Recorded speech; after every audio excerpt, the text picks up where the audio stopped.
హైదరాబాద్లో చికెన్ సెంటర్లలో ఎట్లున్నదంటే పైన పటారం లోన లొటారం అన్నట్టే ఉన్నదట. పేరుకు N1 చికెన్ షాపులు మార్టులని బోర్డులు పెట్టుకొని పాడైపోయిన చికెన్ మొత్తం ఫ్రిడ్జులల్లో దాచిపెట్టుకుంటా అమ్ముతున్నారట. అందుకే హైదరాబాద్ పోలీసులు మురక చూసి దొరకబట్టే బాపది కాబట్టి వాసన పట్టుకుండా పోతే మంచిగానే దొరికిందట. చికెన్ అంటేనే లొట్టలు చేసేటోళ్ళు అంతా కూడా మంచిగా చూడుర్రి. హైదరాబాద్ పట్టణంలో ఉన్న ముసీరాబాదులున్న A1 ఫ్రెష్ చికెన్ మార్టుల ఇట్లా ఖరాబ్ అయిన చికెన్ అమ్ముకునే దందా పెట్టిర్రట.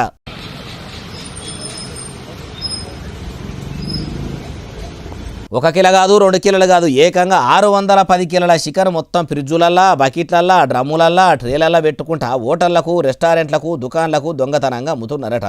అట్లనే చికెన్ సెంటర్కి వచ్చి తీసుకుపోయేటోళ్లకు కూడా ఇట్లా ఫ్రిడ్జుల చికెన్ తీసి ఇస్తున్నారట. అందుకే ఖరాబైన చికెన్ అమ్ముతున్నారన్న ముచ్చట తెలుసుకున్న పోలీసులు వచ్చి మాటులకు పోయి చూస్తే ఏమున్నది మొత్తం కంపు వాసన వస్తున్నదట. ఇసొంటి చికెన్ను కుక్కలు కూడా తినయి. ఇంత అడ్డమైన గలీజు కూర అమ్ముతారా అని కేసులు కూడా కట్టిరట. పబ్లిక్ పానాలతోనే ఆడుకునే ఇసొంటి బట్టెవాయిగాలను ఉట్టిగా జైలు పంపొద్దు.